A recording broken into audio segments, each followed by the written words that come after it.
most of you have written, most of you have informed me that the slides are not visible.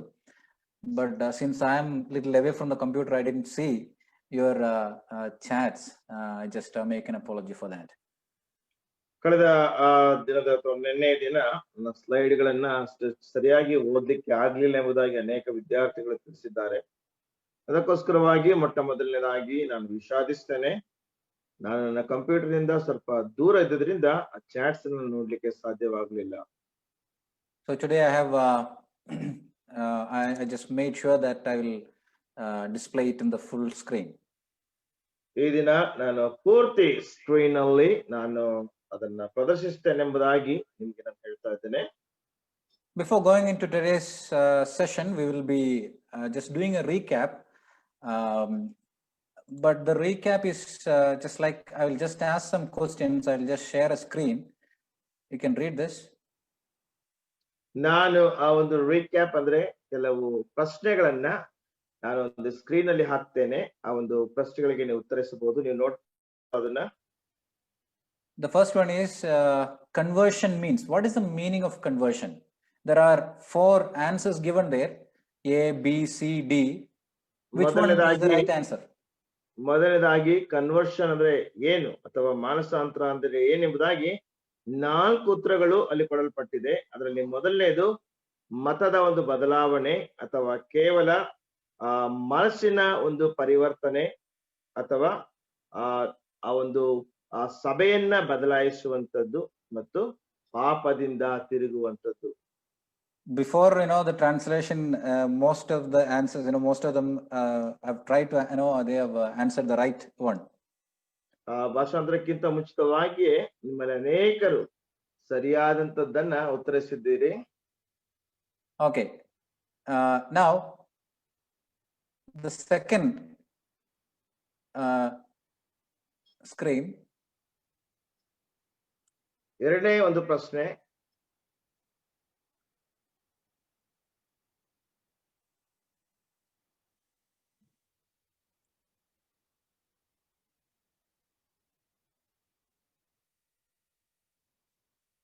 ಎರಡನೇ ಪ್ರಶ್ನೆ.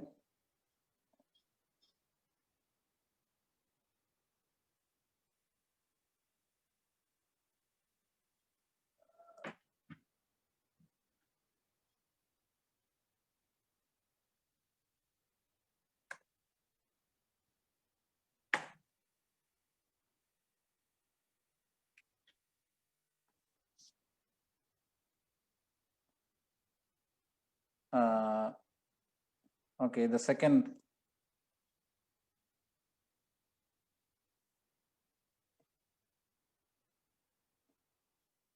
Okay. The result of conversion is? ಮಾನಸಾಂತರದ ಒಂದು ಫಲಿತಾಂಶ ಏನೆಂದ್ರೆ there are 3 answers. 3 ಪ್ರಶ್ನೆಗಳಿವೆ, 3 ಉತ್ತರಗಳಿವೆ. Yes, answer is coming up. Very good. ಉತ್ತರಗಳು ಬರ್ತಾ ಇದೆ. Yes. Most of them are answering it. Right. Yes. ಅನೇಕರು ಉತ್ತರಿಸ್ತಾ ಇದ್ರಿ. So the point of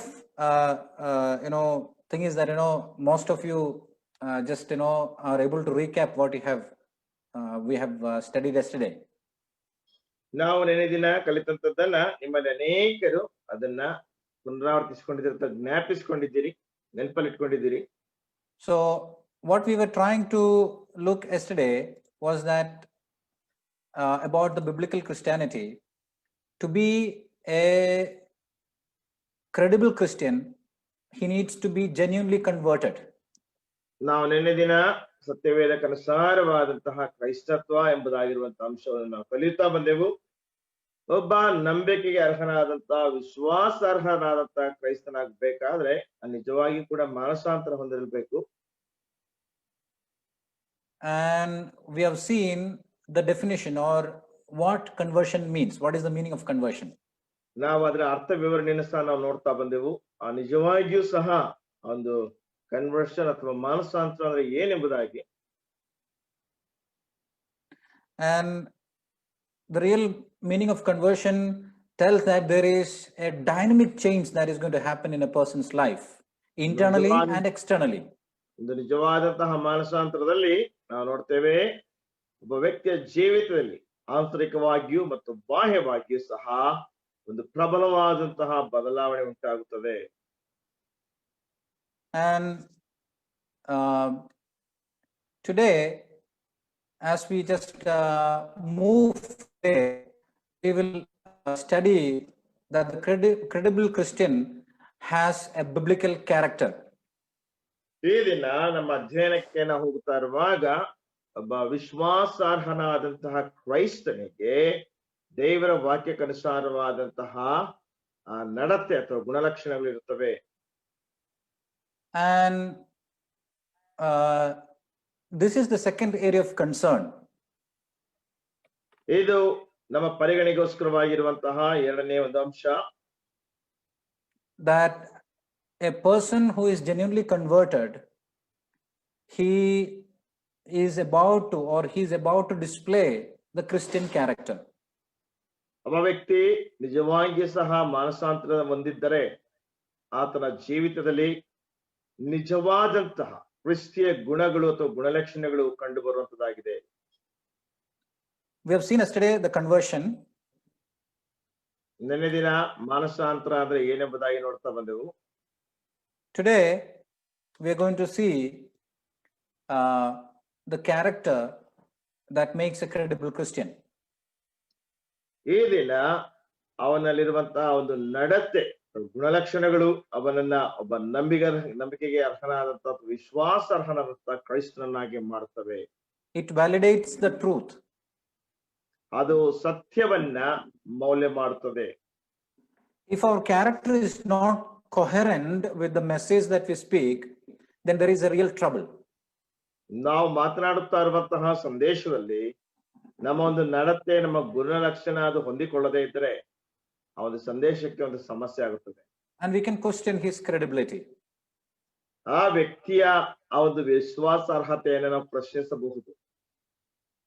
We as Christians, we all need to have our character shaped and patterned.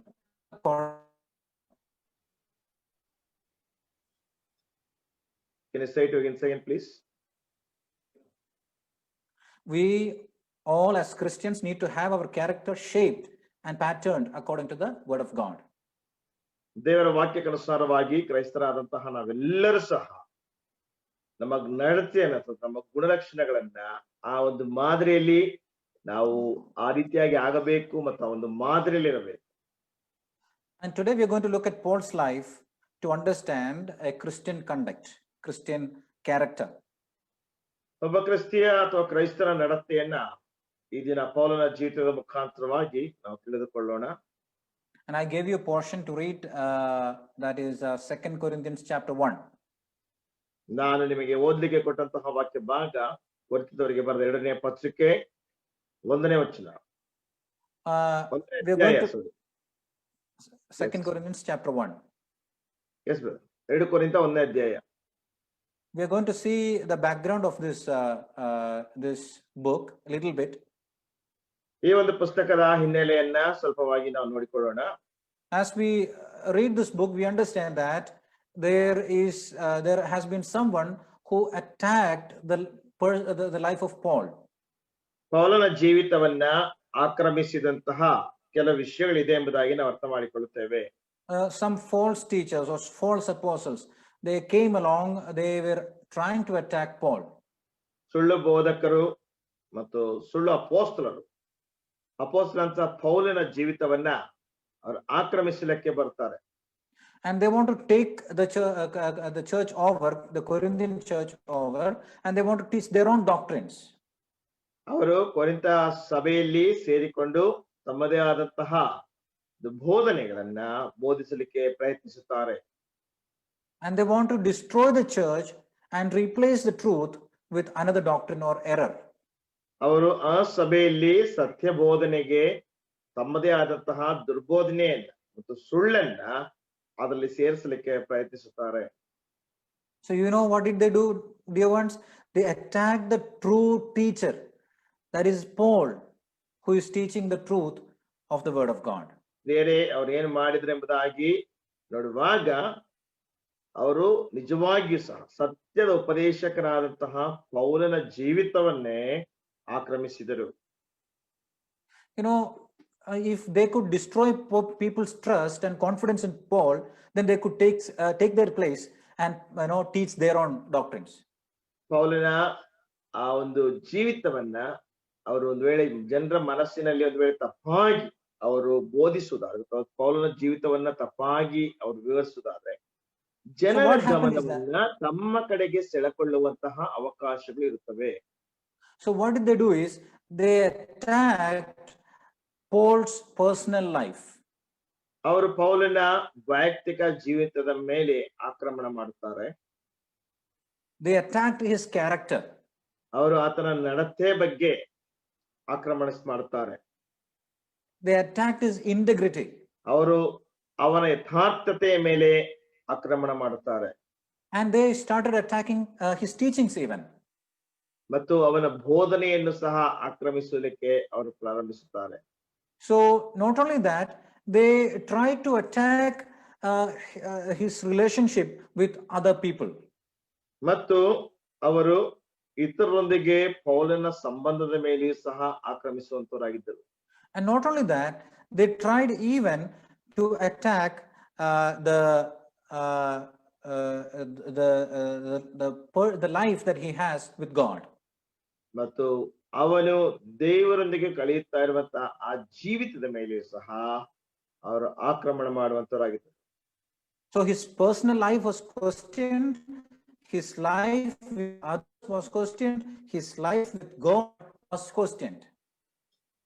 ಅವನ ವೈಯಕ್ತಿಕ ಜೀವಿತವು ಪ್ರಶ್ನಿಸಲ್ಪಟ್ಟಿತು, ಇತರರೊಂದಿಗಿರುವಂತಹ ಅವನ ಜೀವಿತದ ಸಂಬಂಧದ ವಿಷಯದಲ್ಲಿ ಸಹ ಪ್ರಶ್ನಿಸಲ್ಪಟ್ಟಿತು, ಮತ್ತು ಅವನಿಗೂ ಮತ್ತು ದೇವರಿಗಿರುವಂತಹ ಮಧ್ಯದಲ್ಲಿರುವಂತಹ ಆ ಜೀವಿತದ ಕುರಿತಾಗಿ ಸಹ ಪ್ರಶ್ನಿಸಲ್ಪಟ್ಟಿತು. And what did they say? They said he has sinned in all these three categories of life. ಅವ್ರು ಏನ್ ಹೇಳಿದ್ರು ಅಂದ್ರೆ, ಈ ಮೂರು ವಿಧಗಳಲ್ಲಿ ಸಹ ಇವನು ಪಾಪ ಮಾಡಿದ್ದಾನೆ ಎಂಬುದಾಗಿ ಹೇಳಿದ್ರು. In the personal category of life, they said, Paul is a wicked man, a sinful man, living in the life of evil. He is a sinner and impure person, kind of things like that. ವೈಯಕ್ತಿಕವಾದಂತಹ ಜೀವಿತದ ಮೇಲೆ ಪೌಲನು ಪಾಪ ಮಾಡಿದಂತಹ ಮನುಷ್ಯನು, ಅಶುದ್ಧನಾದಂತಹ ವ್ಯಕ್ತಿ, ಆತನ ಜೀವಿತ ಸರಿ ಇಲ್ಲ, ಅವನ ವೈಯಕ್ತಿಕವಾದ ಜೀವಿತದಲ್ಲಿ ಅಷ್ಟೊಂದು ಒಳ್ಳೆಯದೇನಿಲ್ಲ ಎಂಬುದಾಗಿ ವೈಯಕ್ತಿಕವಾದಂತಹ ಜೀವಿತದ ಮೇಲೆ ಅವರು ಆಕ್ರಮಣ ಮಾಡುತ್ತಾರೆ. And what did they say? And the result is that he is suffering now. He goes through much troubles and problems in his life, and God is chastening him. ಅದರ ಅರ್ಥವೇನೆಂದ್ರೆ ಅವರು ಏನ್ ಹೇಳಿದಂದ್ರೆ, ಅದರ ಫಲಿತಾಂಶವಾಗಿ ಅವನು ಈಗ ಕಷ್ಟಪಡ್ತಾ ಇದ್ದಾನೆ, ದೇವರು ಅವನನ್ನ ಶಿಕ್ಷಿಸ್ತಾ ಇದ್ದಾನೆ, ದೇವರು ಅವನನ್ನ ಖಂಡಿಸ್ತಾ ಇದ್ದಾನೆ ಎಂಬುದಾಗಿದೆ. They also attacked his life with others by charging him as insincere, cunning person, deceptive, and manipulative. ಪೌಲನ ಜೀವಿತ ಇತರೊಟ್ಟಿಗಿರುವಂತಹ ಜೀವಿತದ ವಿಷಯದಲ್ಲಿ ಸಹ ಇವನು ಮೋಸಗಾರನು, ಈತನು ಸರಿಯಾದಂತವನಲ್ಲ, ಯಥಾರ್ಥವಾದಂತವನಲ್ಲ, ಈತನಲ್ಲಿ ಕುಯುಕ್ತಿದೆ, ಈ ರೀತಿಯಾಗಿ ಅವರು ಹೇಳ್ತಾ ಬಂದ್ರು. And even they said that he uses people to gain his own selfish ambition. ತನ್ನ ಸ್ವಾರ್ಥ ಆಸೆಗಳನ್ನು ಪೂರೈಸುವುದಕ್ಕೋಸ್ಕರವಾಗಿ ಅವನು ಜನರನ್ನು ಉಪಯೋಗಿಸುತ್ತಾನೆ ಎಂಬುದಾಗಿ ಸಹ ಅವರು ಹೇಳುತ್ತಾ ಇದ್ದಾರೆ. And they were trying to say that Paul is a false person, a fake person, and his relationship with others is questioned. ಪೌಲನು ಒಬ್ಬ ಸುಳ್ಳಾದಂತಹ ವ್ಯಕ್ತಿಯಾಗಿದ್ದಾನೆ ಮತ್ತು ಅವನಿಗಿರುವಂತಹ ಸಂಬಂಧದ ವಿಷಯದಲ್ಲಿ ಅದು ಪ್ರಶ್ನಿಸಲ್ಪಟ್ಟಿತ್ತು ಎಂಬುದಾಗಿ ಹೇಳುತ್ತಾ ಇದ್ದಾರೆ. Not only that, thirdly, his life with God was also attacked. ಅಷ್ಟು ಮಾತ್ರವಲ್ಲದೆ ಅವನಿಗೂ ಮತ್ತು ದೇವರಿಗೂ ಮಧ್ಯದಲ್ಲಿರುವಂತಹ ಜೀವಿತದ ಮೇಲೆಯೂ ಸಹ ಆಕ್ರಮಿಸಲ್ಪಟ್ಟಿತ್ತು. What did they say? They said he is not representing God rightly, he is not teaching the word of God rightly, all the truth of God is not clearly been taught by Paul. So these false teachers were spreading lies like this. ಆತನು ಅಂದ್ರೆ ಪೌಲನು ಸರಿಯಾದ ರೀತಿಯಲ್ಲಿ ದೇವರ ವಾಕ್ಯವನ್ನು ಬೋಧಿಸುವಂತವನಲ್ಲ, ಇವನೊಬ್ಬ ಸುಳ್ಳುಪದೇಶಕನು, ಬೋಧಕನು, ಇವನು ಸರಿಯಾದ ಜೀವಿತದಲ್ಲಿ ಅಥವಾ ಸರಿಯಾದ ರೀತಿಯಲ್ಲಿ ದೇವರ ವಾಕ್ಯವನ್ನು ಬೋಧಿಸ್ತಾ ಇಲ್ಲ ಎಂಬುದಾಗಿರುವಂತಹ ವಿಷಯಗಳನ್ನು ಸಹ ಅವರು ಹಬ್ಬಿಸ್ತಾ ಬಂದರು. So this is the background. You keep this in your mind that Paul's character, his quality is being attacked by false teachers. ಈ ಒಂದು ವಿಷಯವನ್ನ ನಿಮ್ಮ ಮನಸ್ಸಿನಲ್ಲಿ ಇಟ್ಕೊಳ್ರಿ. ಸುಳ್ಳು ಬೋಧಕರಿಂದ ಪೌಲನ ಜೀವಿತ ಮತ್ತು ಆತನ ನಡತೆ ಪ್ರಶ್ನಿಸಲ್ಪಟ್ಟಿತ್ತು. Now the question is, when someone attacks us like this, what would we do? ಪ್ರಶ್ನೆ ಏನಂದ್ರೆ, ಯಾರಾದ್ರೂ ನಮ್ಮನ್ನು ಈ ರೀತಿಯಾಗಿ ಆಕ್ರಮಿಸುವುದಾದ್ರೆ ನಾವೇನ್ ಮಾಡ್ತೀವಿ?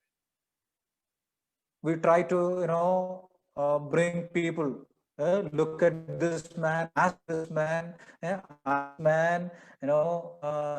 we will bring lot of people to bear witness. ಅನೇಕ ಜನರನ್ನ ಸಾಕ್ಷಿಗಾಗಿ ನಾವು ಕರಿತೇವೆ. ಈ ವ್ಯಕ್ತಿ ಗೊತ್ತಾ ನಿಮ್ಗೆ, ಆ ವ್ಯಕ್ತಿ ಗೊತ್ತಾ, ಇವನ್ನ ಕೇಳಿದ್ರಿ ಅವನ್ನ ಕೇಳಿದ್ರಿ ಎಂಬುದಾಗಿ ಅನೇಕ ಜನರನ್ನ ಸಾಕ್ಷಿಗಳಿಗೋಸ್ಕರ ಕರಿತೇವೆ. We will say, please ask this man, how am I? We will try to prove our integrity by bringing several people.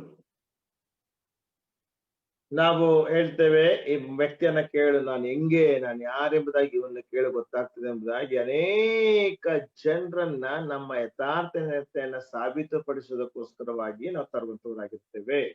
We'll bring our friends and family and co-workers or some kind of relatives or somebody to try to prove that we are innocent or we are just good people. ನಮ್ಮ ನೆರೆಹೊರೆಯವರನ್ನ, ನಮ್ಮ ಸ್ನೇಹಿತರನ್ನ, ನಮ್ಮ ಜೊತೆ ಕೆಲಸದವರನ್ನ, ಸಹೋದ್ಯೋಗಿಗಳನ್ನ, ಇವರೆಲ್ಲರನ್ನು ಸಹ ತಂದು ಇವ್ರನ್ನ ಕೇಳಿದ್ರೆ ನಾನು ಎಷ್ಟು ಒಳ್ಳೆಯವನೆಂಬುದಾಗಿ ಸಾಬೀತುಪಡಿಸಲಿಕ್ಕೆ ಪ್ರಯತ್ನಿಸ್ತೇನೆ. What happened to Paul is something different. What Paul does is something different. ಆದ್ರೆ ಈ ಪೌಲನು ಏನು ಮಾಡ್ತಾನೋ ಅದು ಸ್ವಲ್ಪ ವ್ಯತ್ಯಸ್ತವಾಗಿದೆ. He appeals to the highest human court.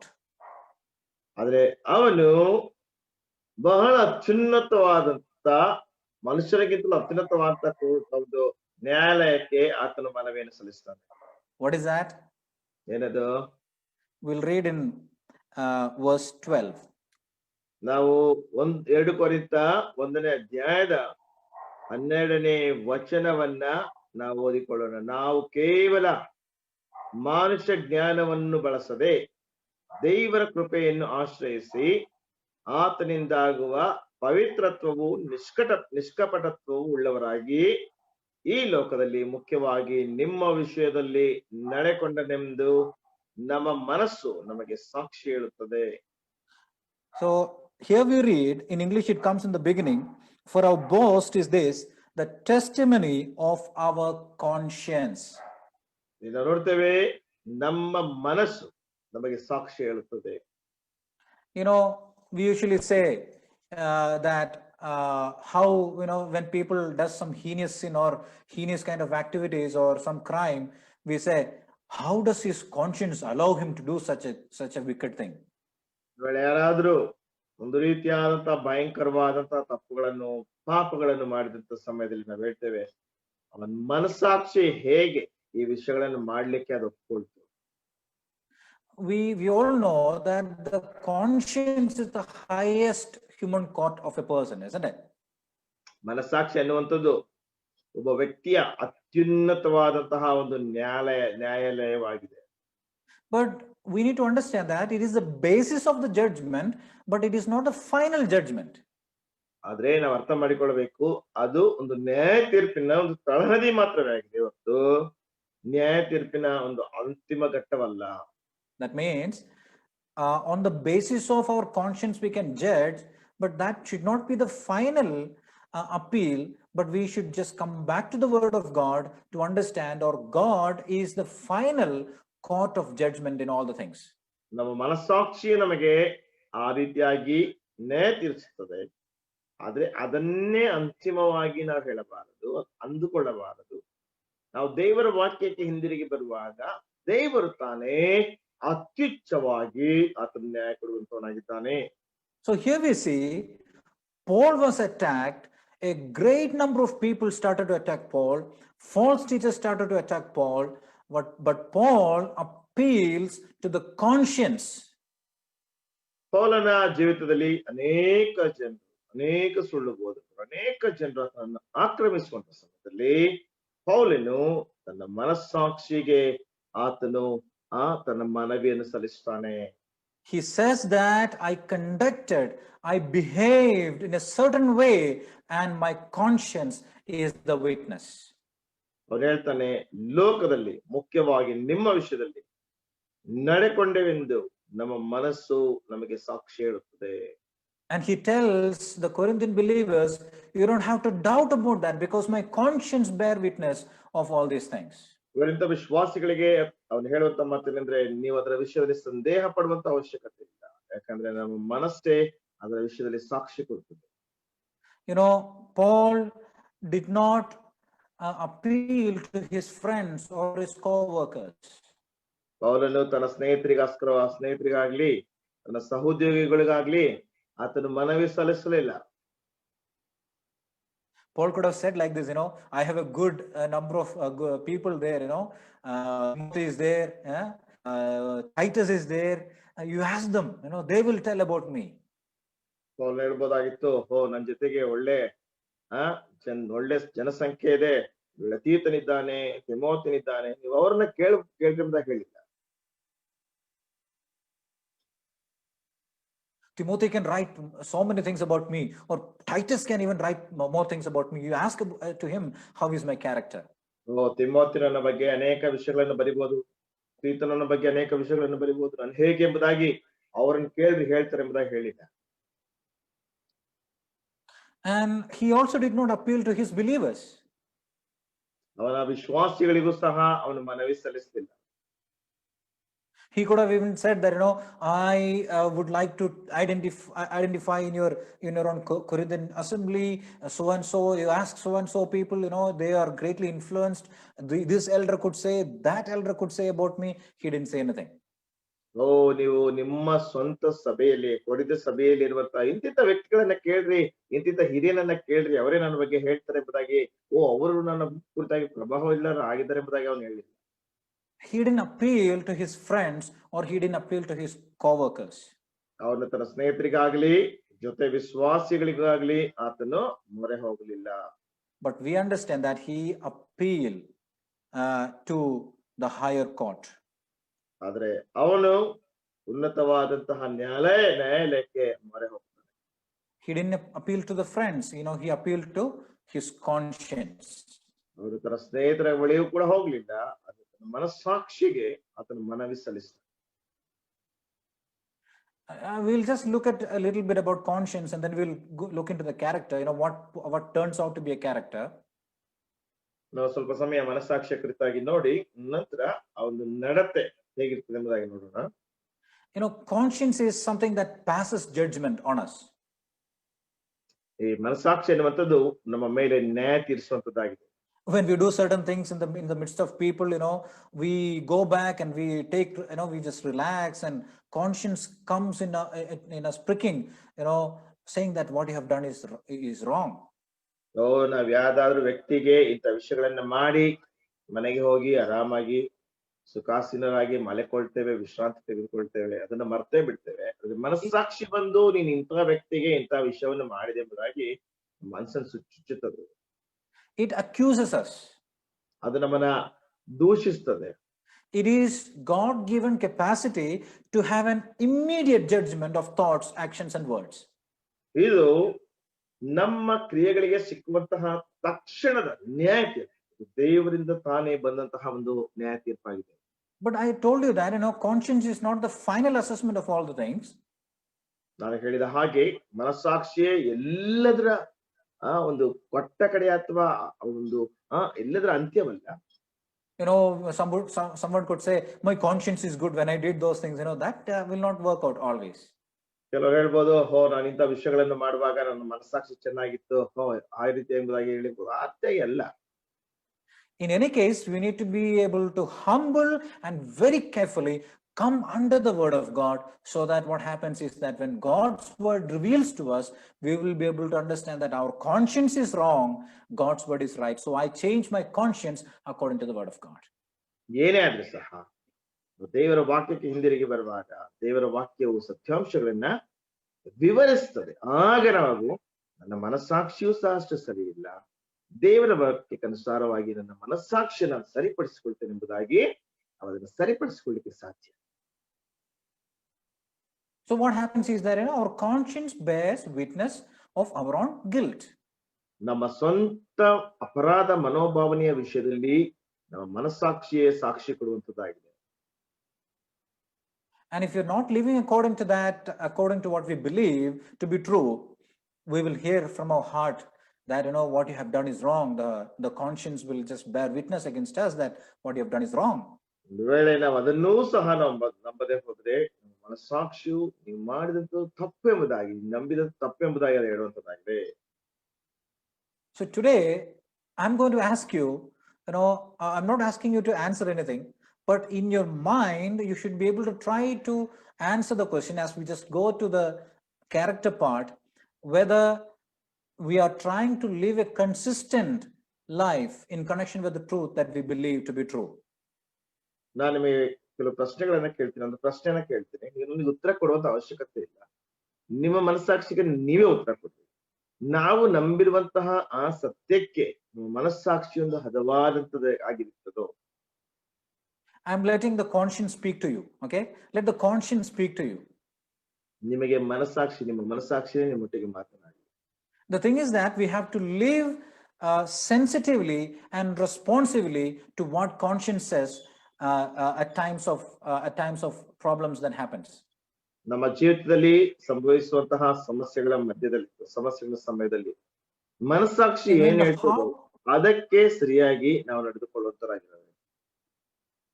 In the heart of spirituality, we can fool somebody else, but we cannot fool our conscience. ನಮ್ಮ ಒಂದು ಆತ್ಮೀಕತ್ವದ ಜೀವಿತದಲ್ಲಿ ನಾವು ಬೇರೆಯವರನ್ನ ಮೋಸ ಮಾಡಬಹುದು, ಆದ್ರೆ ನಮ್ಮ ಮನಸ್ಸಾಕ್ಷಿಗೆ ನಾವು ಮೋಸ ಮಾಡ್ಲಿಕ್ಕೆ ಸಾಧ್ಯವಿಲ್ಲ. A fully informed, a fully educated conscience, according to the word of God, cannot be fooled. ಸಂಪೂರ್ಣವಾಗಿ ಪರಿಪಕ್ವವಾದಂತಹ, ಸಂಪೂರ್ಣವಾಗಿ ಶಿಸ್ತುಗೊಳಿಸಲ್ಪಟ್ಟಂತಹ ಅಥವಾ ವಿದ್ಯಾಭ್ಯಾಸ ಪಡಿಸಲ್ಪಟ್ಟಂತಹ ಮನಸ್ಸಾಕ್ಷಿಯು ಎಂದಿಗೂ ಸಹ ಮೋಸಗೊಳಿಸಿಕೊಳ್ಳಲ್ಪಡಲಿಕ್ಕೆ ಸಾಧ್ಯತೆ ಇಲ್ಲ. What happens is that the conscience will keep shooting thousands of piercing arrows into the minds.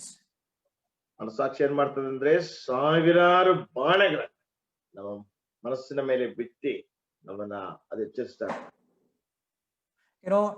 Paul, whenever several times we see Paul appealed to the conscience. ಪೌಲನು ಅನೇಕ ಸಾರಿ ಮನಸ್ಸಾಕ್ಷಿಗೆ ಮೊರೆ ಹೋಗುತ್ತಾನೆ. In Acts chapter 23 and verse 1 we read, he appeals to the conscience, human court. ಅಪೊಸ್ತಲರ ಕೃತ್ಯ 23ನೇ ಅಧ್ಯಾಯ 1ನೇ ವಚನದಲ್ಲಿ ನೋಡ್ತೇವೆ, ಅವನು ಮನಸ್ಸಾಕ್ಷಿಗೆ ಮೊರೆ ಹೋಗುವಂತದನ್ನು ನೋಡ್ತೇವೆ. He says, I also do my best to maintain always a blameless conscience before God and before men, even in Acts chapter 24. ಅಪೊಸ್ತಲರ ಕೃತ್ಯ 24ನೇ ಅಧ್ಯಾಯದಲ್ಲಿ ಪೌಲನು ಹೇಳ್ತಾನೆ, ನಾನು ದೇವರ ಮುಂದೆಯೂ ಮನುಷ್ಯರ ಮುಂದೆಯೂ ನನ್ನ ಮನಸ್ಸಾಕ್ಷಿ ಶುದ್ಧವಾಗಿರಬೇಕು, ಸರಿಯಾಗಿರ್ಬೇಕು ಎಂಬುದಾಗಿ ನಾನು ಬಹಳವಾಗಿ ಪ್ರಯತ್ನಿಸ್ತೇನೆ. So there are several important truths about the conscience that we need to learn. ಮನಸ್ಸಾಕ್ಷಿಯ ವಿಷಯದಲ್ಲಿ ಅನೇಕ ಬಹಳ ಪ್ರಾಮುಖ್ಯವಾದಂತಹ ಸತ್ಯಾಂಶಗಳಿವೆ, ಅದನ್ನು ನಾವು ಕಲಿಯಬೇಕು. I'll just give you a little bit about that. Conscience is human capacity. ಅದರ ಕುರಿತಾಗಿ ಕೆಲವು ವಿಷಯಗಳನ್ನು ನಮಗೆ ಕೊಡ್ತೇನೆ. ಮನಸ್ಸಾಕ್ಷಿ ಅನ್ನುವಂಥದ್ದು ಮನುಷ್ಯನ ಒಂದು ಸಾಮರ್ಥ್ಯ. It always reflects the moral aspect of God's image. ಯಾವಾಗಲೂ ಸಹ ದೇವರ ದೇವರ ಸಾರೂಪ್ಯದ ನೈತಿಕವಾದಂತಹ ಗುಣಲಕ್ಷಣಗಳನ್ನ ಅದು ಪ್ರದರ್ಶಿಸುತ್ತದೆ. That means it tells us repeatedly whether to do a thing, whether to do it or not, or doing is right or wrong. ಯಾವಾಗಲೂ ಸಹ ನಾವು ಮಾಡ್ತಾ ಇರೋದು ಸರಿನಾ, ನಾವು ಮಾಡ್ಬೇಕಾ, ಸರಿಯಾಗಿ ಮಾಡ್ತಾ ಇದ್ದೀವ ಎಂಬುದಾಗಿ ಎಚ್ಚರಿಸ್ತಾ ಇರ್ತೀವಿ. And we also understand that conscience is the priceless gift from God. ಹಾಗೆ ನಾವು ಅರ್ಥ ಮಾಡಿಕೊಳ್ಳಬೇಕು, ಮನಸ್ಸಾಕ್ಷಿ ಅನ್ನುವಂಥದ್ದು ದೇವರಿಂದ ಬಂದಂತಹ ಅಮೂಲ್ಯವಾದಂತಹ ಒಂದು ವರ. And another truth is that no two person have exactly the same conscience. That is very important even. ಮತ್ತೊಂದು ಸತ್ಯಾಂಶ ಏನಂದ್ರೆ ಇಬ್ಬರು ವ್ಯಕ್ತಿಗಳಿಗೆ ಒಂದೇ ರೀತಿಯಾದಂತಹ ಮನಸ್ಸಾಕ್ಷಿ ಇರೋದಿಲ್ಲ. And another important truth is that no one's conscience perfectly matches God's will. ಮತ್ತೊಂದು ಸತ್ಯಾಂಶ ಅಂದ್ರೆ ಯಾರೊಬ್ಬರ ಮನಸ್ಸಾಕ್ಷಿಯೂ ಸಹ ದೇವರ ಚಿತ್ತಕ್ಕೆ ಸರಿಯಾಗಿ ಅದು ಪ್ರತಿಕ್ರಿಯಿಸುವುದಿಲ್ಲ. In some way it matches the will of God, but it doesn't perfectly match the will of God. ಒಂದಲ್ಲ ಒಂದು ರೀತಿಯಲ್ಲಿ ಅದು ಸರಿದೋಗ್ತದೆ, ಆದ್ರೆ ಪರಿಪೂರ್ಣವಾಗಿ ದೇವರ ಚಿತ್ತಕ್ಕೆ ಸರಿದೋಗುವುದಿಲ್ಲ. And the standard of the conscience is God himself, because God is the Lord of our conscience. ಮನಸ್ಸಾಕ್ಷಿಯ ಒಂದು ಮಟ್ಟ ದೇವರು ತಾನೇ ಆಗಿದ್ದಾನೆ, ಯಾಕಂದ್ರೆ ದೇವರು ತಾನೇ ನಮಗೆ ಮನಸ್ಸಾಕ್ಷಿಯನ್ನು ಕೊಟ್ಟಂತವನು. So here we see Paul is taking conscience and he tells that conscience is bearing witness about his character. ಇಲ್ಲಿ ಪೌಲನು ಮನಸ್ಸಾಕ್ಷಿಯನ್ನು ತೆಗೆದುಕೊಂಡು ಪೌಲನ ಗುಣಲಕ್ಷಣದ ಕುರಿತಾಗಿ, ಪೌಲನ ನಡತೆಯ ಕುರಿತಾಗಿ ಅವನ ಮನಸ್ಸಾಕ್ಷಿಯೇ ಸಾಕ್ಷಿ ಹೇಳುತ್ತಾ ಇದೆ ಎಂಬುದಾಗಿ ಹೇಳ್ತಾ ಇದ್ದಾನೆ. So in verse 12 we read, for our proud confidence is this, the testimony of our conscience, that in holiness and godly sincerity, not in fleshly wisdom, but in the grace of God, we have conducted ourselves in the world and especially towards you. ಇಲ್ಲಿ ನಾವು ನೋಡ್ತೇವೆ, ನಾವು ಕೇವಲ ಮನುಷ್ಯ ಜ್ಞಾನವನ್ನು ಬಳಸದೆ ದೇವರ ಕೃಪೆಯನ್ನು ಆಶ್ರಯಿಸಿ ಆತನಿಂದ ಆಗುವ ಪವಿತ್ರತ್ವವು ನಿಷ್ಕಪಟತನವುಳ್ಳವರಾಗಿ ಈ ಲೋಕದಲ್ಲಿ ಮುಖ್ಯವಾಗಿ ನಿಮ್ಮ ವಿಷಯದಲ್ಲಿ ನಡೆಕೊಂಡೆವೆಂದು ನಮ್ಮ ಮನಸ್ಸಾಕ್ಷಿ ನಮಗೆ ಸಾಕ್ಷಿ ಹೇಳುತ್ತದೆ. So what we read, what we understand here is that, the credible Christian, what I'm trying to explain here is that a person who has a character that is well informed and well directed, that person is a credible Christian. ಇಲ್ಲಿ ನಾನು ಹೇಳ್ತಾ ಇರುವಂತಹ ಹೇಳಲಿಕ್ಕೆ ಪ್ರಯತ್ನಿಸ್ತಾ ಇರುವಂತಹ ವಿಷಯವೇನೆಂದ್ರೆ, ನಂಬಲರ್ಹವಾದಂತಹ ಮನಸ್ಸಾಕ್ಷಿ ಅಥವಾ ನಂಬಲರ್ಹವಾದಂತಹ ವ್ಯಕ್ತಿ ಎಂಬುದಾಗಿ ನೋಡುವಾಗ ಆತನ ಮನಸ್ಸಾಕ್ಷಿ ದೇವರ ವಾಕ್ಯಕ್ಕನುಸಾರವಾಗಿ ಆತನಿಗೆ ಸಾಕ್ಷಿ ಕೊಡುವಂತದ್ದಾಗಿದೆ. ಆ ರೀತಿಯಾಗಿ ಆ ವ್ಯಕ್ತಿ ನಂಬಲರ್ಹವಾದಂತಹ ಒಬ್ಬ ಕ್ರೈಸ್ತನಾಗಿರುತ್ತೆ. So a credible Christianity or credible Christian. So a credible Christian means a person who has the character shaped according to the word of God. ಒಬ್ಬ ನಂಬಲರ್ಹವಾದಂತಹ ಕ್ರೈಸ್ತನೆಂಬುದಾಗಿ ಹೇಳುವಾಗ ದೇವರ ವಾಕ್ಯಕ್ಕನುಸಾರವಾಗಿ ರೂಪಿಸಲ್ಪಟ್ಟಂತಹ ಕ್ರೈಸ್ತರಾಗಿರುತ್ತಾನೆ. And how should we measure it? How should we measure our character? ನಮ್ಮ ನಡತೆಯನ್ನು ನಾವು ಹೇಗೆ ಅಳತೆ ಮಾಡಬೇಕು, ನಮ್ಮ ಗುಣಲಕ್ಷಣಗಳನ್ನು ನಾವು ಹೇಗೆ ಅಳತೆ ಮಾಡಬೇಕು? That's where the conscience comes. The testimony of the conscience tells us whether we are godly, whether we have godly character or not. ಅಲ್ಲಿ ಆ ಮನಸ್ಸಾಕ್ಷಿ ಬರ್ತದೆ. ಮನಸ್ಸಾಕ್ಷಿ ನಾವು ನಿಜವಾಗಿಯೂ ಸಹ ದೈವಿಕವಾದಂತಹ ಗುಣಲಕ್ಷಣಗಳು ಉಳ್ಳವರಾಗಿದ್ದೇವೆಯೋ ಇಲ್ಲವೋ ಎಂಬುದಾಗಿ ನಮಗೆ ಹೇಳ್ತದೆ. In the portion that we have read, there are 4 elements that we understand from there. Holiness is there, godly sincerity is there, fleshly wisdom, and also the grace of God. That's the way it is written, and Paul is describing about his character. ಪೌಲನು ತನ್ನ ಗುಣಲಕ್ಷಣಗಳನ್ನ ಅಥವಾ ನಡತೆಯನ್ನು ವಿವರಿಸುವಂತ ಸಮಯದಲ್ಲಿ 4 ವಿಷಯವನ್ನು ಆತನು ಹೇಳುತ್ತಾನೆ. ಮನುಷ್ಯ ಜ್ಞಾನವನ್ನು ಹೇಳುತ್ತಾನೆ, ಮತ್ತು ಪರಿಶುದ್ಧತೆಯನ್ನು ಹೇಳುತ್ತಾನೆ, ದೇವರ ಪರಿಶುದ್ಧತೆ ಕುರಿತಾಗಿ ಹೇಳ್ತಾನೆ, ಮತ್ತು ಮನಸ್ಸಾಕ್ಷಿ ಕುರಿತಾಗಿ ಹೇಳ್ತಾನೆ.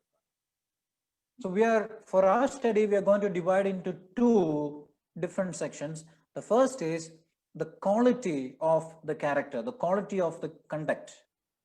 ನಾವು ಈ ಭಾಗವನ್ನ 2 ಭಾಗಗಳಾಗಿ ನಾವು ವಿಭಾಗಿಸ್ತೇವೆ. ಮೊದಲನೇದಾಗಿ ಆ ನಡತೆ ಅಥವಾ ಯಥಾರ್ಥತ್ವದ ಒಂದು ನಡತೆ. There are two different qualities of conduct that Paul tells in this portion. ಈ ಒಂದು ವಾಕ್ಯ ಭಾಗದಲ್ಲಿ ನಮ್ಮ ನಡತೆಯ 2 ಪ್ರಾಮುಖ್ಯವಾದಂತಹ ಗುಣಲಕ್ಷಣಗಳ ಕುರಿತಾಗಿ ಪೌಲ್ ಹೇಳುತ್ತಾನೆ. The first one is, as we see there, holiness. ಮೊದಲನೇದಾಗಿ ನಾವಲ್ಲಿ ನೋಡುವ ಹಾಗೆ ಪರಿಶುದ್ಧತ್ವ. In some translation it is written simplicity. That also can be the meaning of that, single-mindedness. ಇನ್ನೊಂದು ಕಡೆಯಲ್ಲಿ ಆ ಒಂದು ಸರಳತೆ ಎಂಬುದಾಗಿ ನೋಡುತ್ತೇವೆ. ಅದರರ್ಥ ಒಂದೇ ಮನಸ್ಸುಳ್ಳವರು, ಏಕ ಮನಸ್ಸು ಎಂಬುದಾಗಿ. The word is used hagiotes, which means sanctity, or it tells about moral purity. ಅದಕ್ಕೆ ಉಪಯೋಗಿಸಲ್ಪಟ್ಟಂತಹ ಒಂದು ಪದ ಪ್ರಯೋಗ ಹ್ಯಾಗಿಟಸ್ ಎಂಬುದಾಗಿ ಅದರ ಅರ್ಥ ಶುದ್ಧತ್ವ, ಒಂದು ನೈತಿಕತೆಯ ಶುದ್ಧತ್ವ. So what Paul is trying to tell here is, dear ones, we need to be very careful here. Paul appeals to the conscience and he says there, morality or moral purity.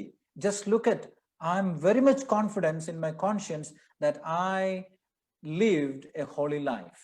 ಇಲ್ಲಿ ಪೌಲನು ಹೇಳುವಂತ ಮಾತೇನೆಂದ್ರೆ, ನೈತಿಕವಾದಂತಹ ಗುಣಲಕ್ಷಣ, ನೈತಿಕವಾದಂತಹ ನಡತೆ ಹೇಳ್ತಾನೆ, ನನ್ನ ಮನಸ್ಸಾಕ್ಷಿ ಬಹಳ ಶುದ್ಧವಾಗಿದೆ, ಯಾಕೆಂದ್ರೆ ನಾನು ಆ ರೀತಿಯಾಗಿ ಶುದ್ಧವಾದಂತಹ ಜೀವಿತದಲ್ಲಿ ಜೀವಿಸಿದ್ದೇನೆ.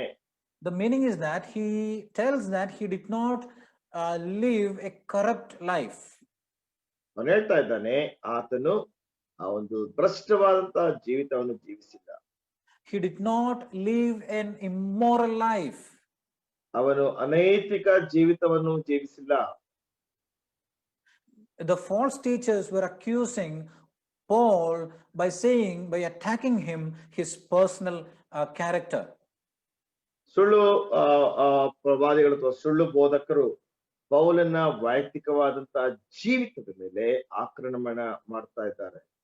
So Paul replies to them saying about his personal character that he has been living a moral pure life and a life that is apart from contrast to the immorality. ಪೌಲನು ಹೇಳುವಂತ ಮಾತೇನೆಂದ್ರೆ, ಆ ಪೌಲನು ಯಥಾರ್ಥವಾದಂತಹ ಶುದ್ಧವಾದಂತಹ ಜೀವಿತವನ್ನು ಅವನು ಜೀವಿಸಿದ್ದಾನೆ, ಪರಿಪೂರ್ಣವಾದ ಜೀವಿತವನ್ನು ಜೀವಿಸಿದ್ದಾನೆ, ಮಲಿನತ್ವಕ್ಕೆ ವಿರುದ್ಧವಾದಂತಹ ಒಂದು ಪರಿಪೂರ್ಣವಾದ ಜೀವಿತವನ್ನು ಜೀವಿಸಿದ್ದಾನೆ ಎಂಬುದಾಗಿ ಹೇಳ್ತಾ ಇದ್ದಾರೆ. That means he did not duplicate his life. He did not communicate by duplicity. ಆತನು ತನ್ನ ಜೀವಿತವನ್ನ ಒಂದು ನಕಲು ಮಾಡಲಿಲ್ಲ, ಒಂದು ರೀತಿಯಲ್ಲಿ ನಕಲಾದಂತಹ ಒಂದು ರೀತಿಯಲ್ಲಿ ಆತನು ಜೀವಿಸಿಲ್ಲ. He did not make up his ministry. It was not a fake ministry. ಅವನು ಮಾಡಿದಂತ ಸೇವೆ ಸುಳ್ಳಾದಂತ ಸೇವೆ ಅಲ್ಲ. He says he had a single-mindedness about being true to God's word. ದೇವರ ವಾಕ್ಯಕ್ಕೆ ಸತ್ಯವಾಗಿರುವಂತಹ ಏಕ ಮನಸ್ಸು ಅವನಲ್ಲಿತ್ತು ಎಂಬುದಾಗಿ ಪೌಲನು ಹೇಳುತ್ತಾನೆ.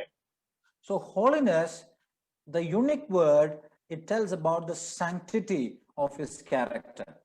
ಪೌಲನಲ್ಲಿದ್ದಂತಹ ಪರಿಶುದ್ಧತೆ ಆತನ ಜೀವಿತದಲ್ಲಿ ಒಂದು ಶುದ್ಧತ್ವವಿತ್ತು. And the second word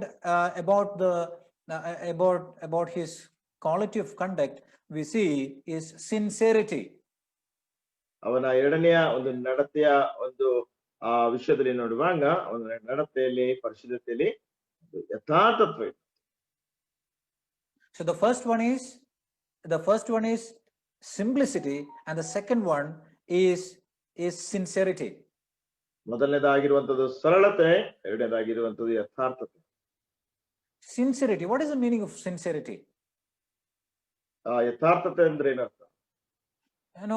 To say, the word that he used there is to say that a person is tested by sun, S-U-N, sun. ಅದರ ಅರ್ಥ ಏನಂದ್ರೆ ಒಬ್ಬ ವ್ಯಕ್ತಿ ಸೂರ್ಯನಿಂದ ಪರೀಕ್ಷಿಸಲ್ಪಟ್ಟಿದ್ದಾನೆ. That means when a person comes under the light and full inspection of things, we understand what kind of person he is, in the light. ಒಬ್ಬ ವ್ಯಕ್ತಿ ಬೆಳಕಿನ ಅಡಿಯಲ್ಲಿ ಬಂದಂತ ಸಮಯದಲ್ಲಿ ಅಲ್ಲಿ ಸಂಪೂರ್ಣವಾಗಿ ಪರಿಶೀಲನೆ ನಡೀತದೆ. ಆ ವ್ಯಕ್ತಿ ಅಂತ ವ್ಯಕ್ತಿ ಎಂಬುದಾಗಿ ನಾವು ಅರ್ಥ ಮಾಡಿಕೊಳ್ಳುತ್ತೇವೆ. Sometimes, we feel that, when we just see something inside the room and in the dark place, we feel that it is very good. But when we take it into the light, the real shape and real color is revealed. ಕೆಲವು ಸಾರಿ ಒಂದು ಕೋಣೆಯೊಳಗೆ, ಕತ್ತಲಾದಂತ ಕೋಣೆಯೊಳಗೆ ಯಾವ್ದಾದ್ರು ಒಂದು ವಸ್ತುವನ್ನು ನೋಡಿದಾಗ ನಮಗೆ ಚೆನ್ನಾಗಿ ಕಂಡು ಬರಬಹುದು. ಆದ್ರೆ ಅದನ್ನೇ ಬೆಳಕಿನಲ್ಲಿ ಅಥವಾ ಸೂರ್ಯನ ಬೆಳಕಿನಲ್ಲಿ ತೆಗೆದುಕೊಂಡು ಬಂದಂತ ಸಮಯದಲ್ಲಿ ಅದರ ನೈಜತೆ ನಮಗೆ ಗೊತ್ತಾಗುತ್ತದೆ, ಅದು ಪ್ರಕಟವಾಗುತ್ತದೆ. The meaning is that, in one place it displays one life, and in another place it displays another life. ಒಂದು ಸ್ಥಳದಲ್ಲಿ ಒಂದು ಜೀವಿತವನ್ನು ಅದು ಪ್ರಕಟಿಸುತ್ತದೆ, ಮತ್ತೊಂದು ಸ್ಥಳದಲ್ಲಿ ಮತ್ತೊಂದು ರೀತಿಯಾದ ಜೀವಿತವನ್ನು ಅದು ಪ್ರಕಟಿಸುತ್ತದೆ. To be more specific, when we come to the church, we are very pious and very good people, that kind of a people. But when we go and to be with our friends, our life is different. ಬಹಳ ನಿರ್ದಿಷ್ಟವಾಗಿ ಹೇಳುವುದಾದ್ರೆ ನಾವು ಸಭೆಗೆ ಬಂದಂತ ಸಮಯದಲ್ಲಿ ಬಹಳ ಭಕ್ತಿವಂತರಾಗಿ, ಬಹಳ ನೀತಿವಂತರಾಗಿ, ಬಹಳ ಯಥಾರ್ಥವಂತರಾಗಿ ನಾವು ವರ್ತಿಸ್ತೇವೆ. ಸ್ನೇಹಿತರೊಟ್ಟಿಗೆ ಹೋದಾಗ ಅವರ ಹಾಗೆಯೇ ಅವರದ್ದೇ ನಾವು ಜೀವಿಸ್ತೇವೆ. When we live in the family without others seeing our life, we are very, we just display our anger, we do several things in our home. But when we gather to be with other people or our church members or others, we feel to be very good people. ಬೇರೆಯವರು ನೋಡದೇ ಇರುವಂತ ನಮ್ಮ ಕುಟುಂಬದಲ್ಲಿ ನಾವಿದ್ದಂತ ಸಮಯದಲ್ಲಿ ನಮ್ಮ ಕೋಪವನ್ನಾಗಲಿ, ನಮ್ಮ ಎಲ್ಲಾ ರೀತಿಯಂತ ಗುಣಲಕ್ಷಣಗಳನ್ನ, ನಮ್ಮ ಆ ಸ್ವಭಾವನ ನಾವು ಪ್ರಕಟಿಸ್ತೇವೆ. ಬೇರೆ ಹೊರಗಡೆ ಸೇರಿದಂತ ಸಮಯದಲ್ಲಿ ನಾವು ಬಹಳ ಒಳ್ಳೆಯವರಾಗಿ ಕಾಣಿಸಿಕೊಳ್ತೇವೆ. As I was studying this word, I understood that this is a combination of two words, sunlight and judge. ನಾನು ಈ ಒಂದು ವಾಕ್ಯಗಳನ್ನು ನನ್ನ ಧ್ಯಾನ ಮಾಡ್ತಾ ಇರುವಂತ ಸಮಯದಲ್ಲಿ ನಾನು 2 ವಿಷಯಗಳನ್ನು ಅರ್ಥ ಮಾಡಿಕೊಂಡೆ. ಒಂದು ಸೂರ್ಯನ ಬೆಳಕು, ಇನ್ನೊಂದು ನ್ಯಾಯ ತೀರ್ಪು. That means the word sincerity means is something comes under the light and you can judge that. ಯಥಾರ್ಥತೆ ಅಂದ್ರೆ ಒಂದು ಬೆಳಕಿನ ಅಡಿಯಲ್ಲಿ ಬರ್ತದೆ, ಆಗ ನೀವು ಅದಕ್ಕೆ ನ್ಯಾಯ ತೀರಿಸಬಹುದು. It is just like this. In the New Testament days, what happened is that, the potters used to make the pot and there will be some crack in the pot. ಇದು ಹೇಗೆ ಅಂದ್ರೆ ಹೊಸ ಒಡಂಬಡಿಕೆಯ ಕಾಲದಲ್ಲಿ ಕುಂಬಾರರು ಮಡಿಕೆಯನ್ನು ಮಾಡ್ತಾ ಇದ್ರು. ಮಡಿಕೆಯನ್ನು ಮಾಡುವಾಗ ಕೆಲವು ಕಡೆ ಬಿರುಕಿರ್ತಾ ಇತ್ತು. So what happens is that they fill the gap, fill the broken place with wax.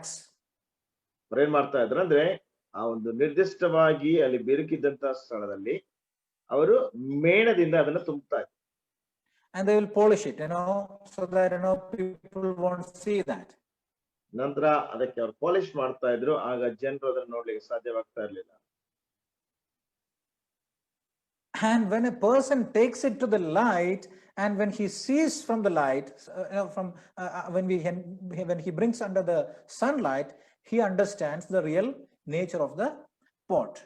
ಆದ್ರೆ ಒಬ್ಬ ವ್ಯಕ್ತಿ ಅದನ್ನು ಬೆಳಕಿಗೆ, ಸೂರ್ಯನ ಶಾಖಕ್ಕೆ ತೆಗೆದುಕೊಂಡು ಹೋದಾಗ ಅದರಲ್ಲಿರುವಂತಹ ನಿಜವಾದ ಅಥವಾ ನೈಜತೆಯನ್ನು ಆ ವ್ಯಕ್ತಿ ಅರ್ಥ ಮಾಡಿಕೊಳ್ಳುತ್ತಾನೆ.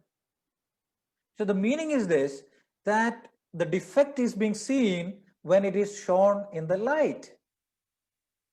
ಇದರ ಅರ್ಥ ಏನಂದ್ರೆ ಅದರಲ್ಲಿರುವಂತಹ ಕೊರತೆ ಯಾವಾಗ ನಾವು ಬೆಳಕಿಗೆ ತೆಗೆದುಕೊಂಡು ಹೋಗ್ತೇವೋ ಆಗ ಕಂಡು ಬರುತ್ತದೆ.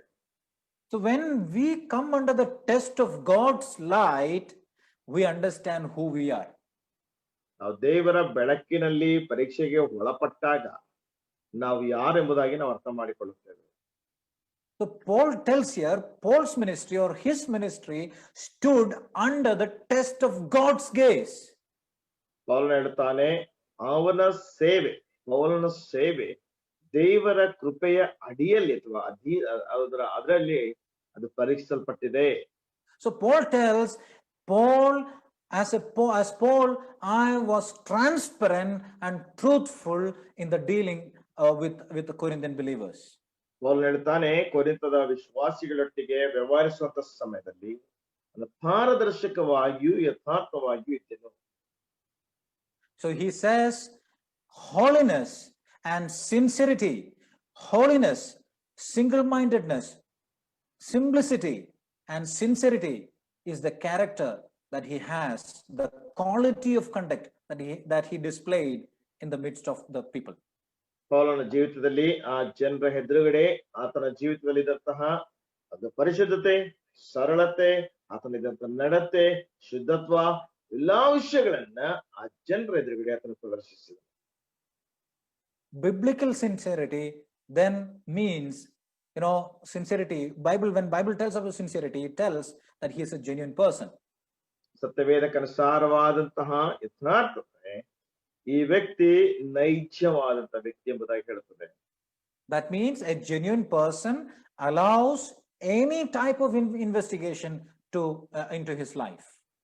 ಒಬ್ಬ ನಿಜವಾದಂತಹ ವ್ಯಕ್ತಿ ತನ್ನ ಜೀವಿತದಲ್ಲಿ ಯಾವುದೇ ರೀತಿಯಾದಂತಹ ಒಂದು ಶೋಧನೆ ಅಥವಾ ಸಂಶೋಧನೆಯನ್ನು ಸಹ ಆತನು ಅನುಮತಿಸುತ್ತಾನೆ. So having understood about holiness and sincerity, on the basis of Now, not on the basis of what I said, on the basis of the conscience, we should ask the question to ourselves whether we can say confidently, bearing, calling the conscience to witness, am I living a single-minded life, a sincere life, a life of simplicity? ಪರಿಶುದ್ಧತೆಯನ್ನು ಮತ್ತು ಸರಳತೆಯನ್ನು ನಾವು ಅರ್ಥ ಮಾಡಿಕೊಳ್ಳುವಂತ ಸಮಯದಲ್ಲಿ ನಾವು ನಮ್ಮನ್ನು ನಾವು ದೇವರ ವಾಕ್ಯದ ಬೆಳಕಿನಲ್ಲಿ ನಾವು ಕೇಳಿಕೊಳ್ಳಬೇಕು. ನಾನು ಸರಳವಾದ ಜೀವಿತವನ್ನು ಜೀವಿಸ್ತಾ ಇದ್ದೇನಾ? ನಾನು ಪರಿಶುದ್ಧವಾದಂತಹ ಜೀವಿತವನ್ನು ಜೀವಿಸ್ತಾ ಇದ್ದೇನಾ? ನಾನು ದೇವರಿಗೆ ಮೆಚ್ಚುಗೆಯುಳ್ಳಂತಹ ಜೀವಿತವನ್ನು ಜೀವಿಸ್ತಾ ಇದ್ದೇನೆ ಎಂಬುದಾಗಿ ನಮ್ಮನ್ನು ಕೇಳಿಕೊಳ್ಳಬೇಕು. So Paul always related to Corinthian believers with honesty. ಪೌಲನು ಯಾವಾಗಲೂ ಸಹ ಕೊರಿಂಥದಲ್ಲಿರುವಂತಹ ವಿಶ್ವಾಸಿಗಳೊಟ್ಟಿಗೆ ನಿಷ್ಠೆಯಿಂದ ಸಂಬಂಧಿಸಿಕೊಳ್ಳುತ್ತಾ ಇದ್ದನು. Always he displayed this character, in all the situations of life. ಪೌಲನು ಯಾವಾಗಲೂ ಸಹ ತನ್ನ ಜೀವಿತವನ್ನ ಎಲ್ಲಾ ಪರಿಸ್ಥಿತಿಗಳಲ್ಲಿಯೂ ಆತನು ಪ್ರದರ್ಶಿಸಿಕೊಳ್ಳುತ್ತಾ ಇದ್ದನು. That means he did not have hypocrisy in his life. ಅದರ ಅರ್ಥವೇನೆಂದ್ರೆ ಅವನ ಜೀವಿತದಲ್ಲಿ ಕಪಟ ಇರಲಿಲ್ಲ. When we talk about things that happens in life, we are not talking. I'm not talking about the perfection, but without deception. ನಾನು ಮಾತನಾಡ್ತಾ ಇರುವಂತದ್ದು ಜೀವಿತದಲ್ಲಿ ಪರಿಪೂರ್ಣತೆ ಎಂಬುದಾಗಿ ಅಲ್ಲ, ಆದ್ರೆ ಮೋಸ ಇಲ್ಲದೆ ಇರುವಂತದ್ದು, ವಂಚನೆ ಇಲ್ಲದೆ ಇರುವಂತದ್ದು. People will fail sometimes, but he did not deceive. The thing that Paul tells, he did not deceive. ಕೆಲವು ಸಾರಿ ಜನರು ಸೋತು ಹೋಗ್ತಾರೆ, ಆದ್ರೆ ಪೌಲನು ಹೇಳ್ತಾನೆ ಅವನು ಯಾರನ್ನು ಸಹ ವಂಚಿಸಲಿಲ್ಲ. He ministered to the people, he did not use them. ಜನರಿಗೆ ಸೇವೆ ಮಾಡಿದನೆ ಹೊರತು ಅವರನ್ನ ಅವನು ಉಪಯೋಗಿಸಿಕೊಳ್ಳಿಲ್ಲ.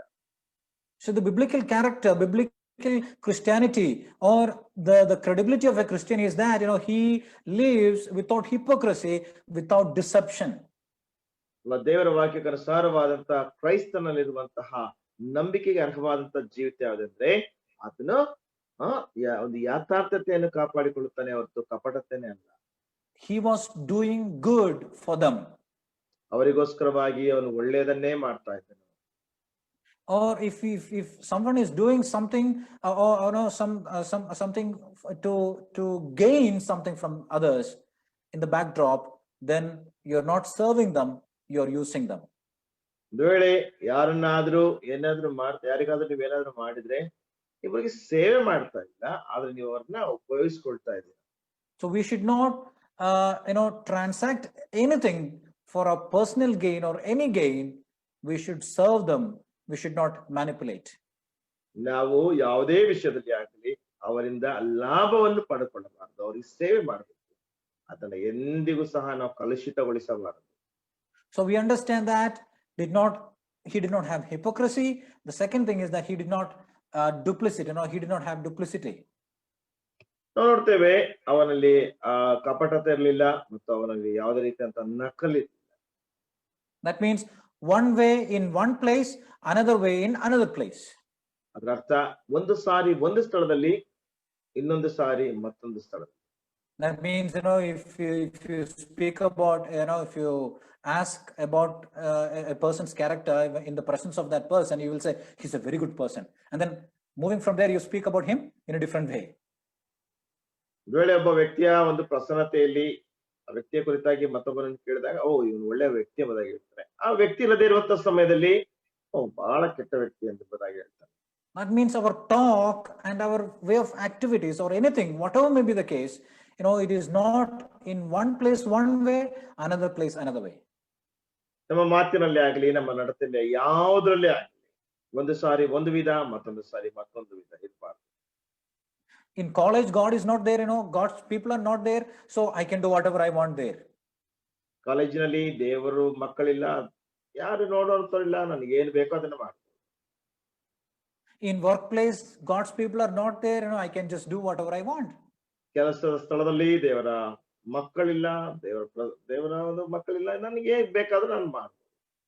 In the place where I stay, I'm alone, I can just do whatever I want. That is, that's one way there. And when I go to be with other people, I live another way.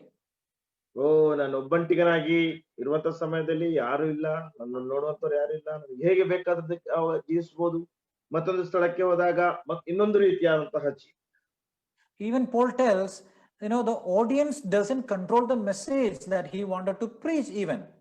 ಓ, ಅವನು ಪ್ರಸಂಗ ಮಾಡ್ತಾ ಇರುವಂತಹ ಪ್ರಸಂಗವನ್ನು ಅವನನ್ನು ಕೇಳುವಂತ ಕೇಳುಗರು ಸಹ ನಿಯಂತ್ರಿಸಲಿಕ್ಕೆ ಸಾಧ್ಯ. Sometimes the preachers will preach the message according to the audience. Audience are controlling the message. ಅನೇಕ ಸಾರಿ ಜನರು ಆ ಕೇಳುಗರಿಗೆ ತಕ್ಕ ಹಾಗೆ ಪ್ರಸಂಗಿಸ್ತಾರೆ. ಅಂದ್ರೆ ಕೇಳುಗರೆ ಆ ಸಂದೇಶವನ್ನ ನಿಯಂತ್ರಿಸುವಂತವರಾಗಿರ್ತಾರೆ.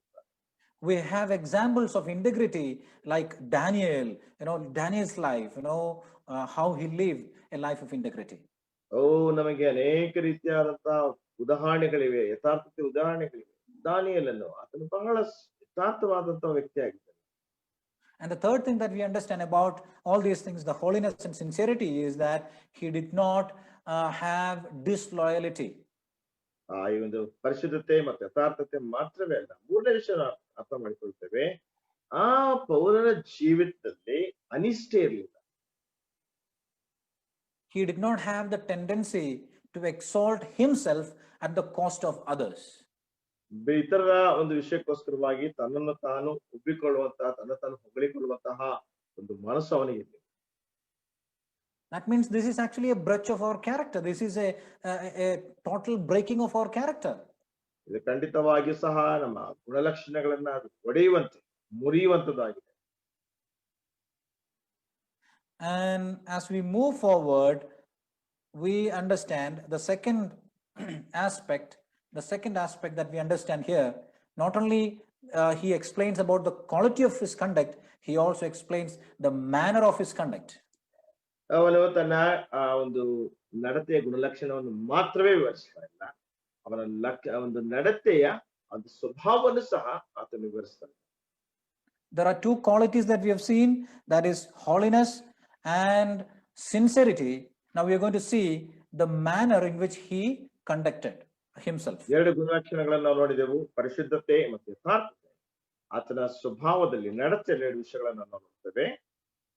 The first one is without fleshly wisdom, unfleshly. ಶರೀರಕ್ಕನುಸಾರವಾದಂತಹ ಜ್ಞಾನವಲ್ಲ, ಅಥವಾ ಅದು ಶರೀರಕ್ಕನುಸಾರವಾದ ರೀತಿಯಲ್ಲಿ ಆತನ ಜೀವಿಸುವಂತಲ್ಲ.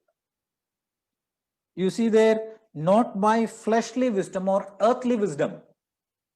ಅಲ್ಲಿ ಹೇಳುವಂತಹ ಮಾತೇನಂದ್ರೆ, ಭೌಮಿಕವಾದಂತಹ ಜ್ಞಾನವಲ್ಲ, ಅಥವಾ ಮಾನುಷ್ಯ ಜ್ಞಾನವಲ್ಲ, ಅಥವಾ ಶರೀರಕ್ಕನುಸಾರವಾದಂತಹ ಜ್ಞಾನವಲ್ಲ ಎಂಬುದಾಗಿ ಹೇಳ್ತಾನೆ. The quality we saw, holiness and sincerity, here we see how did he conduct without fleshly manner, which means in humanly manner. He did not think or he did not speak to them from the human point of view. ನಾವು ಆತನ ಗುಣಲಕ್ಷಣದಲ್ಲಿ ನೋಡಿದೆವು ಯಥಾರ್ಥತ್ವ ಮತ್ತು ಪರಿಶುದ್ಧತ್ವ, ಮತ್ತೆ ಅವನ ಸ್ವಭಾವದಲ್ಲಿ ನಾವು ನೋಡುವಂತ ಸಮಯದಲ್ಲಿ ಮಾನಸಿಕವಾದಂತಹ ಜ್ಞಾನದಲ್ಲಿ ಆತನ ಮಾತನಾಡಿಲ್ಲ, ಶರೀರಕ್ಕನುಸಾರವಾದಂತಹ ರೀತಿಯಲ್ಲಿ ಆತನು ವರ್ತಿಸಲಿಲ್ಲ. So Paul calls his conscience to witness about his character by saying that he lived a quality of life. That means his quality of life was holiness and sincerity.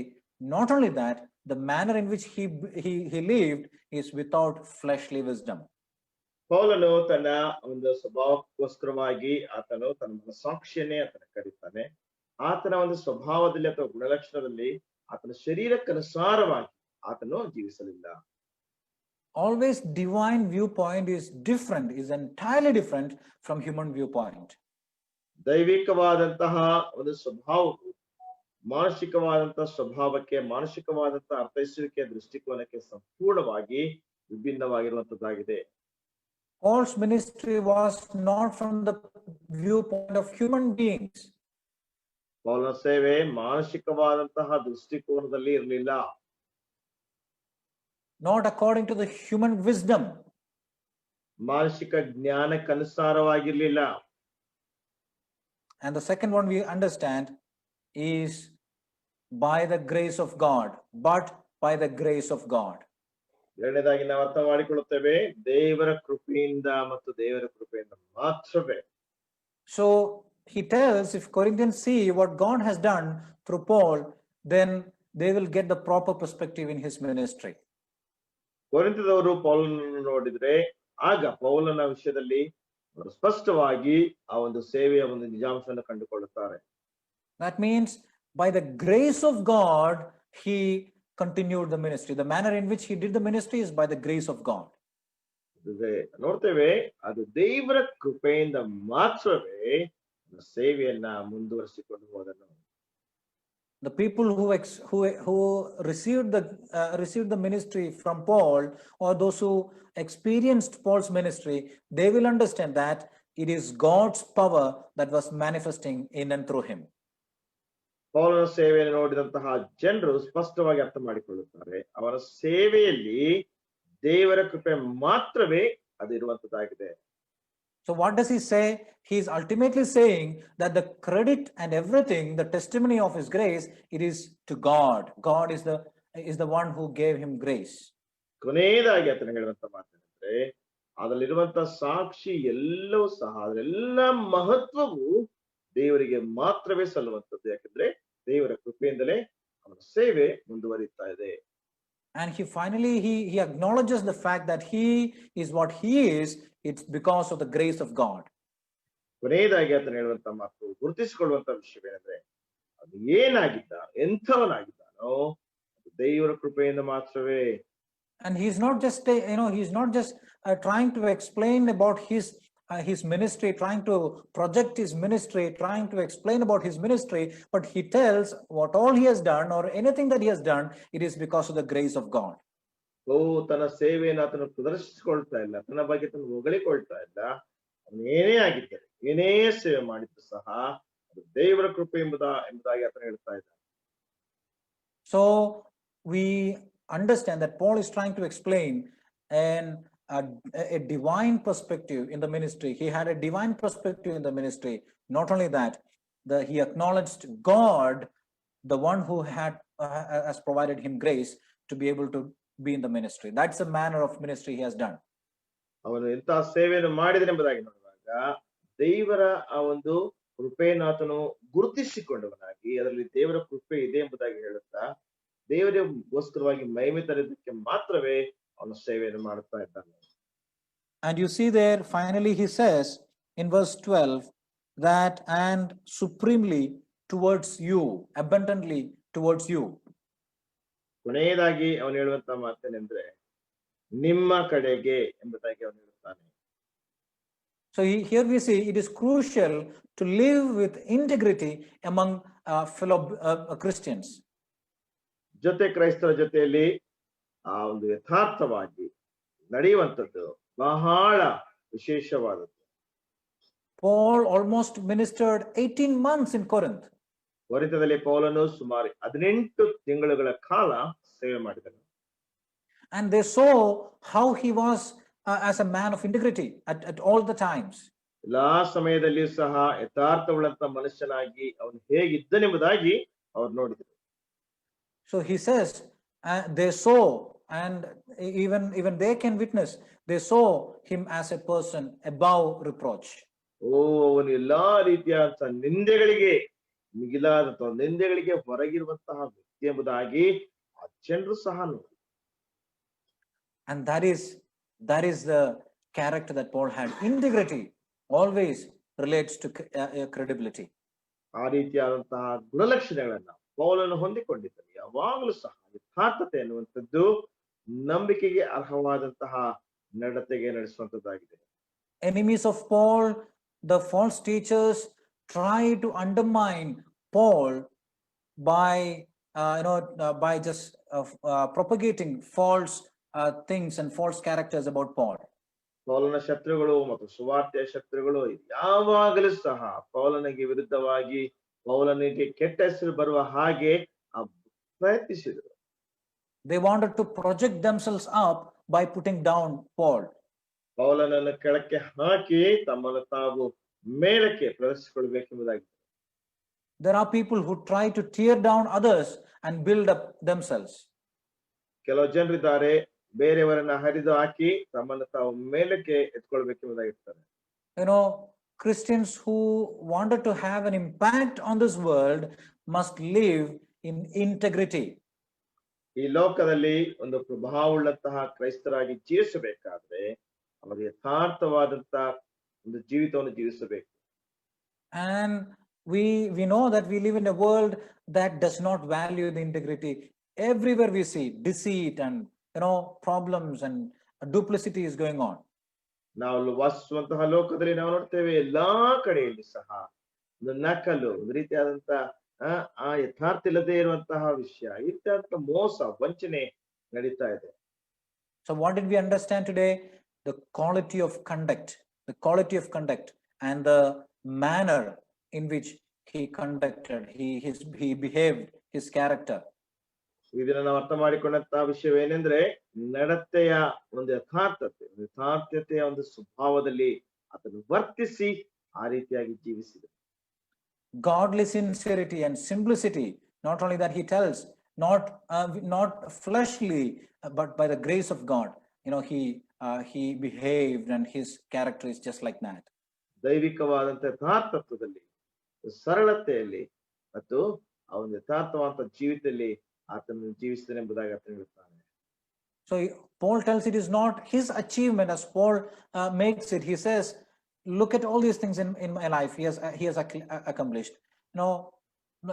He just gives God the whole glory. ಪೌಲನು ಹೇಳುತ್ತಾನೆ, ನಾನು ಜೀವಿಸಿದಂತ ಜೀವಿತ ಅದು ನನ್ನಿಂದಲ್ಲ ಎಂಬುದಾಗಿ ಹೇಳುತ್ತಾ ಪೌಲನು ದೇವರಿಗೆ ಮಹಿಮೆ ಸಲ್ಲಿಸ್ತಾನೆ. He could have said, Paul is the right person. He could have said, look at all the accomplishments in my life, the churches that I've established and all the ministry that I've done, and he didn't say anything. No, etc. and all. He could just bring all those things to forefront. ವೇಳೆ ಪೌಲನು ಹೇಳ್ಬೋದಾಗಿತ್ತು, ನಾನು ಇಷ್ಟು ಸಭೆಗಳನ್ನು ಸ್ಥಾಪನೆ ಮಾಡಿದ್ದೇನೆ, ಇಷ್ಟು ಸೇವೆಗಳನ್ನು ಮಾಡಿದ್ದೇನೆ, ಇಂತಿಂತದ್ದು ಮಾಡಿದ್ದೇನೆ, ಮತ್ತೊಂದು ಮಾಡಿದ್ದೇನೆ, ಮಗದೊಂದು ಮಾಡಿದ್ದೇನೆ ಎಂಬುದಾಗಿ ಅದಕ್ಕೆ ಯಾವುದನ್ನು ಸಹ ಹೇಳದೆ ದೇವರಿಗೆ ಮಹಿಮೆ ಸಲ್ಲಿಸ್ತಾನೆ. If we proclaim the kind of faithful God, if you are preaching a faithful God who makes and keeps promise, ನಾವು ನಂಬಿಗಸ್ತನಾದಂತಹ ವಾಗ್ದಾನಗಳನ್ನು ಮಾಡಿದಂತಹ ವಾಗ್ದಾನಗಳನ್ನು ಕಾಪಾಡಿಕೊಳ್ಳುವಂತಹ ದೇವರನ್ನು ಪ್ರಸಂಗಿಸುವಂತವರಾಗಿದ್ರೆ, then we as Christians, be very careful, we as Christians have the whole responsibility to keep and make and keep promises. ಕ್ರೈಸ್ತರಾದಂತ ನಾವು ಆ ಒಂದು ವಾಗ್ದಾನಗಳನ್ನು ಮಾಡಿದ್ರೆ ಆ ವಾಗ್ದಾನಗಳನ್ನು ನೆರವೇರಿಸುವಂತಹ ಆ ಒಂದು ಜವಾಬ್ದಾರಿ ನಮ್ಮ ಮೇಲಿರುವಂತಹ. As a biblical Christianity, as we understand the biblical Christianity, the first one we saw yesterday is the real conversion is the one thing that makes a person or that brings a person to Christianity. ಸತ್ಯವೇದಕ್ಕನುಸಾರವಾದಂತ ಕ್ರೈಸ್ತತ್ವ ಎಂಬುದಾಗಿ ನಾವು ನೋಡುವಾಗ ನಿನ್ನೆ ದಿನ ನಾವು ನೋಡ್ತಾ ಬಂದ್ವಿ, ಆ ಒಂದು ಕ್ರೈಸ್ತತ್ವದಲ್ಲಿ ಮಾನಸಾಂತರ ಹೊಂದಿದಂತ ಕ್ರೈಸ್ತನು ಮಾತ್ರವೇ ಯಥಾರ್ಥವಾದಂತಹ ಅಥವಾ ಸತ್ಯವೇದಕ್ಕನುಸಾರವಾದಂತ ಕ್ರೈಸ್ತನಾಗಿರ್ತಾನೆ.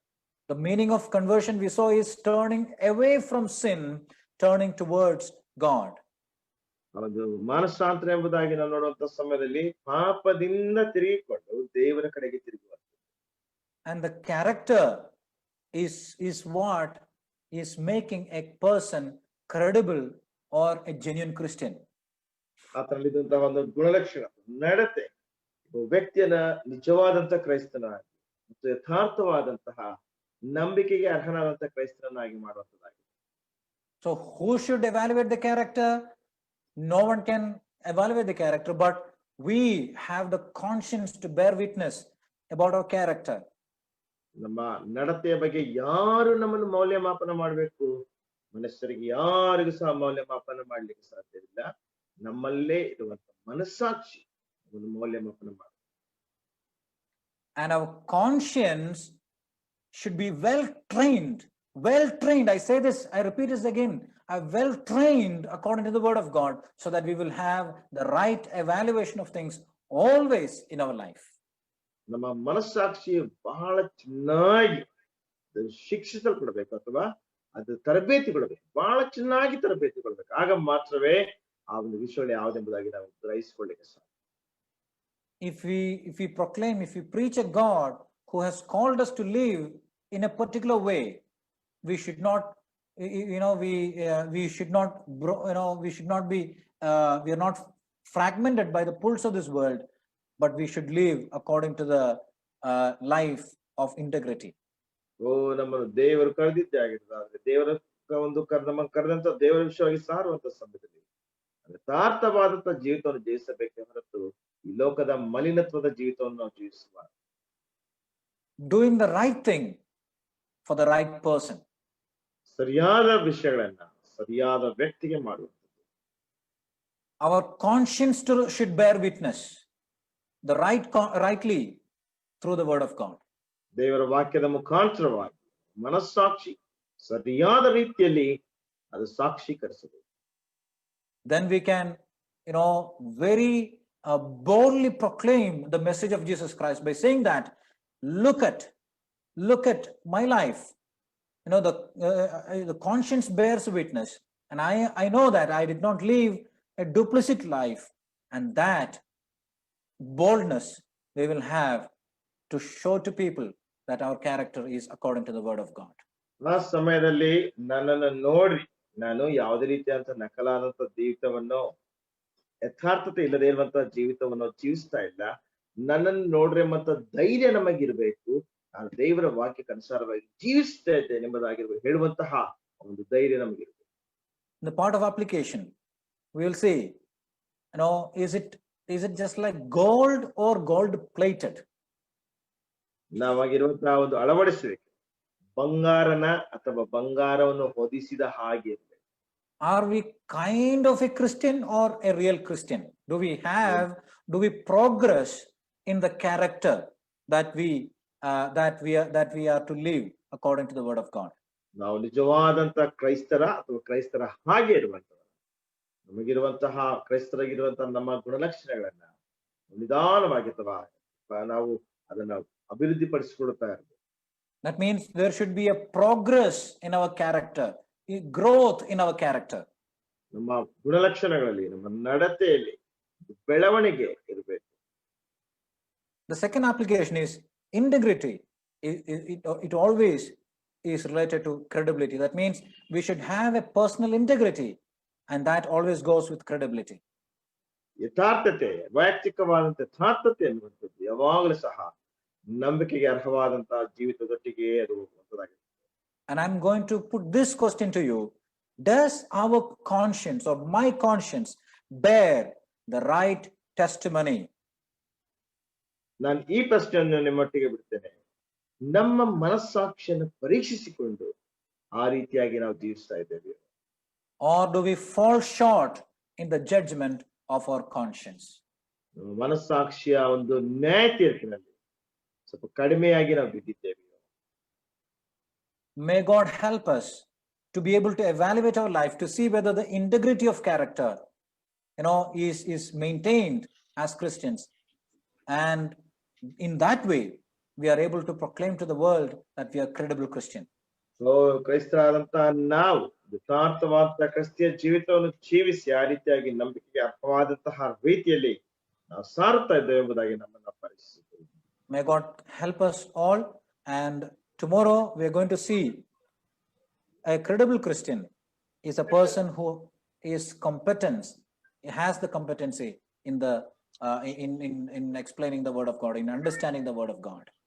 ದೇವರ ವಾಕ್ಯವನ್ನು ಅರ್ಥ ಮಾಡಿಕೊಳ್ಳುವುದರಲ್ಲಿ, ದೇವರ ವಾಕ್ಯವನ್ನು ವಿವರಿಸುವುದರಲ್ಲಿ ನಂಬಿಕೆಗೆ ಅರ್ಹನಾದಂತಹ ಕ್ರಿಸ್ತನಿಗೆ ಆ ಒಂದು ಸಾಮರ್ಥ್ಯ ಇದೆ ಎಂಬುದಾಗಿ ನಾಳಿನ ದಿನದಲ್ಲಿ ನಾವು ನೋಡಿಕೊಳ್ಳೋಣ. ಆಮೆನ್.